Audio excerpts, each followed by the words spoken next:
শহীদ বুদ্ধিজীবী দিবসে জাতির শ্রেষ্ঠ সন্তানদের শ্রদ্ধা ভরে স্মরণ করছে গোটা জাতি। মিরপুর শহীদ বুদ্ধিজীবী স্মৃতিসৌধ ও রায়েরবাজার বধ্যভূমিতে শ্রদ্ধা জানাতে মানুষের ঢল নেমেছে। ভোর থেকে বিভিন্ন রাজনৈতিক, সামাজিক ও সাংস্কৃতিক সংগঠন সহ স্কুল কলেজের শিক্ষার্থীরা ব্যানার, ফেস্টুন নিয়ে সেখানে শ্রদ্ধা জানাতে আসছেন। ফুলেল শ্রদ্ধায় বীর সন্তানদের স্মরণ করছেন তারা। এ সময় তারা শহীদ বুদ্ধিজীবীদের আদর্শ ও পথ অনুসরণ করে একটি অসাম্প্রদায়িক ও বৈষম্যহীন নতুন বাংলাদেশ করার প্রত্যয় জানান।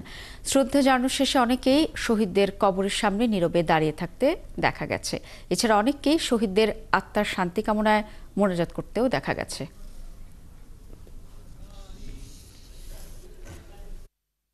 যারাই রাজনীতি করে, বিএনপি করে, আওয়ামী লীগ করে, অমুক দল করে, জামাত করে, যাই করুক, এই শহীদদের রক্তের বিনিময়ে দেশটা হয়েছে, তার সেই দেশেই করেন।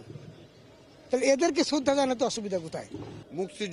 মুক্তিযোদ্ধা এটা বাংলাদেশের, এটা কোনো বিশেষ কোনো দল বা কোনো শ্রেণীর নয়। বাংলাদেশকে যদি শহীদের স্বপ্নের বাংলাদেশ হিসাবে গড়তে হয়, তাহলে আমাদেরকে আরো অনেক দূর হাঁটতে হবে।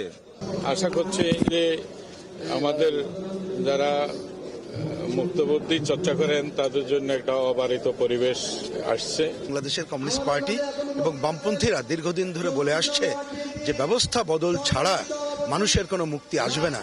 আমার মনে হয় দেশবাসীকে আজকে নতুন করে সেটা উপলব্ধি করতে হবে।